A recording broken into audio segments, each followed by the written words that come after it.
প্রায় আমাদের সবারই তো একটা কমন অভ্যাস আছে তাই না? রাতে ঘুমোতে যাওয়ার আগে বিছানায় শুয়ে শুয়ে ফোন ঘাঁটা।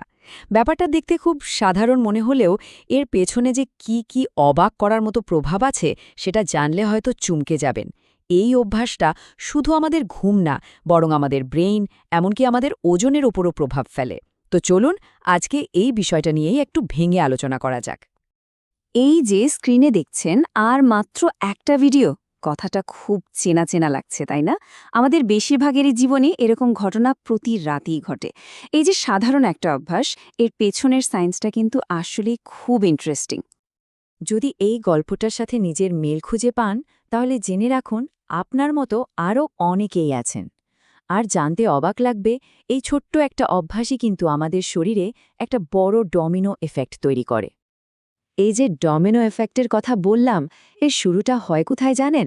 আমাদের সবার হাতে থাকা ফোনের স্ক্রিন থেকে আসা একটা জিনিস দিয়ে। সেটা হচ্ছে ব্লু লাইট বা নীল আলো। এটাই হলো সেই প্রথম ডমিনো, যা পরেরগুলোকে একটা একটা করে ফেলে দেয়। আচ্ছা, আমাদের শরীরটা না একটা ঘড়ির মতো কাজ করে। স্বাভাবিকভাবে ঘুম আসার জন্য আমাদের ব্রেন একটা হরমোন তৈরি করে, যার নাম মেলাটোনিন। অনেকে একে স্লিপ হরমোনও বলে। যখনই সন্ধ্যা হয়ে আসে, অন্ধকার ঘনিয়ে আসে, আমাদের ব্রেন বুঝে যায় যে এবার রেস্ট নেওয়ার সময়। তখনই এই মেলাটোনিন রিলিজ হতে শুরু করে আর আমাদের ঘুম ঘুম পায়। এবার ব্যাপারটা বুঝুন, দুটো একদম উল্টো জিনিস ঘটছে। একদিকে মেলাটোনিন আমাদের ব্রেইনকে বলছে, ওকে এবার শান্ত হও, ঘুমের জন্য রেডি হও। আর অন্যদিকে ফোনের স্ক্রিন থেকে আসা ওই নীল আলোটা কি করছে? ও ব্রেইনকে ঠিক উল্টো সিগন্যাল দিচ্ছে, বলছে এখনও দিন আছে, জাগো, কাজের জন্য রেডি থাকো। দুটো একদম বিপরীত সংকেত। সোজা কথায়, এই ব্লু লাইট আমাদের ব্রেনকে একরকম ধোঁকা দেয়। ব্রেন কনফিউজড হয়ে যায়। ও ভাবে, আরে এখনও তো দিন, তাহলে ঘুমের কথা আসছে কেন? বেসিক্যালি আমাদের শরীরের যে ন্যাচারাল ঘড়িটা আছে সেটাকেই ঘুরিয়ে দেয়। তো যখনই ব্রেন এরকম ভুল সিগন্যাল পায়, তখন সবার আগে প্রভাবটা পড়ে আমাদের ঘুমের ওপর। চলুন দেখি কিভাবে ঘুমটা ক্ষতিগ্রস্ত হয়।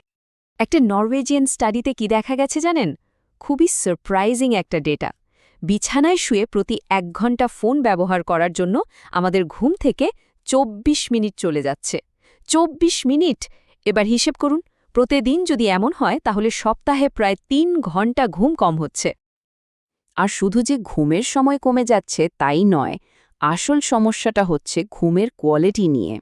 স্টুডেন্টদের ওপর একটা স্টাডিতে দেখা গেছে, রাতে ঘুমানোর আগে মাত্র ৩০ মিনিট ফোন ব্যবহার করলেই পরের দিন সারাদিন ক্লান্ত লাগে, ঘুম বারবার ভেঙে যায়, আর যেটাকে বলে ডিপ স্লিপ সেটা আর হয় না। এবার ডমিনোগুলো আরও দ্রুত পড়তে থাকবে। ঘুমের এই যে সমস্যা, এটা কিন্তু রাতেই শেষ হয়ে যায় না।